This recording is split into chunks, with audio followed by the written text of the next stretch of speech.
जे एते वर्षर जहाँ परिश्रम थिला सेतरे एई फल पाइछि मु सेति मु बहुत खुशी एवं जो माने मते सपोर्ट करिसंती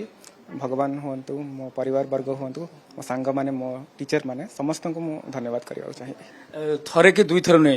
प्राय 6 थर शेष थर आपणकर से धैर्य थिला माने सियोर शॉट क्रैक करिया पे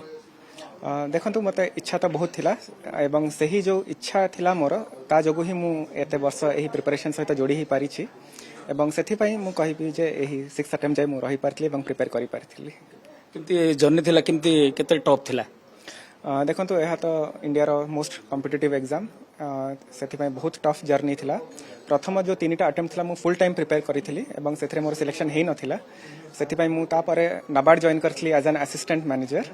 एवं सेथिरे जॉइन करिकि तापरे मु प्रिपरेशन चालू रखिथिली एवं तापरे जॉब सहित प्रिपेयर करके एही 6th अटेम्प्ट रे मु सफलता पाइ भाबिथिले 100 रैंक रहबो ना टॉप 10 रहबो किंती कोन भाबिथिले रैंक तो मु किछे एज सच भाबी पारि नथिली बट मु आशा करूथली जे लिस्ट रे मो ना कोठी गोटे थिबो कारण एथर बहुत परिश्रम करिथिली मु एवं आशा थिला जे किछि गोटे भलो रिजल्ट आसीबो। यदि कहि परिबा जेतु 100 रैंक आपनकर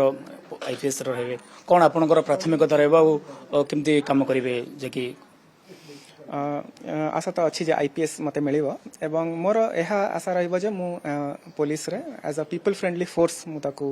करि पारे एवं सही हिसाब रे मु काम करि पारे लोकन सहित जोड़ी होई कि जहाँ भी लोकन समस्या अछि ताहाकू मु सॉल्व करि पारे से मोर आशा रहइबो।